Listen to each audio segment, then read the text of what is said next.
আজ গরমের সকালের একটা পারফেক্ট ব্রেকফাস্টের রেসিপি শেয়ার করছি, যেটা রান্না করে খেতে হবে না, অথচ খেলে কিন্তু পেটটা অনেকক্ষণ পর্যন্ত ভরা থাকবে আর পেট কিন্তু ঠান্ডা থাকবে।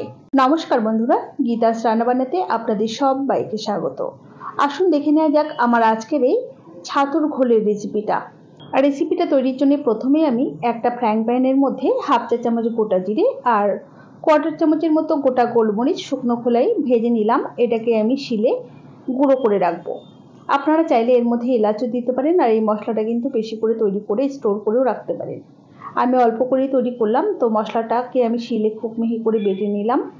এবারে আমরা ছাতুর ঘোলটাকে তৈরি করব, তার জন্য আমাদের লাগবে পেঁয়াজ, মানে পেঁয়াজ কুচি। তো আমি প্রথমেই একটা ছোট সাইজের পেঁয়াজের অর্ধেকটা পরিমাণ পেঁয়াজকে এরকম কুচি করে কেটে নিলাম। সাথে নিয়ে নিচ্ছি একটা লঙ্কা কুচি। আপনারা ঝালটা যেমন খেতে পছন্দ করেন সেই বুঝেই কিন্তু লঙ্কার ব্যবহার করবেন। সাথে আমাদের লাগবে লেবু। তো আমি একটা পাতিলেবুকে মাঝখান থেকে কেটে অর্ধেক করে নিচ্ছি। এবারে ঘোলটা বানাবার জন্য আমি একটা মাটির পাতিল নিয়েছি, চাইলে যে কোনো পাত্রই আপনারা নিতে পারেন। তো এর মধ্যে আমি দিয়ে দিচ্ছি ছোলার ছাতু। আমি 4 চা চামচ পরিমাণ ছোলার ছাতু নিয়ে নিলাম। ছোলার ছাতু নিলে কিন্তু বেশি ভালো হবে।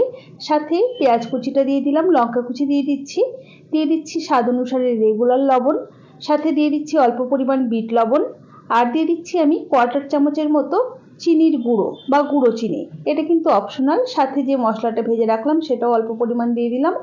লেবুর রসটা, মানে অর্ধেক লেবুর রস আমি এর মধ্যে দিয়ে দিলাম।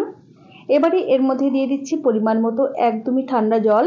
চাইলে আপনারা বরফের কুচিও দিতে পারেন, তবে আমি ঠান্ডা জল দিয়ে বানাচ্ছি। এবারে একটা ডাল ঘোটা কাঁটা দিয়ে এভাবে ঘুটে নিতে হবে খুব ভালোভাবে, তাহলেই তৈরি হয়ে যাবে আমাদের ছাতুর ঘোল।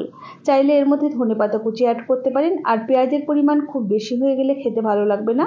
তৈরি হয়ে গেল আমাদের দারুণ সুস্বাদু ছাতুর ঘোল। রেসিপি কেমন লাগলো অবশ্যই জানাবেন, ভালো লাগলে একটা লাইক করবেন। আজ তাহলে আসি, দেখা হবে পরের ভিডিওতে।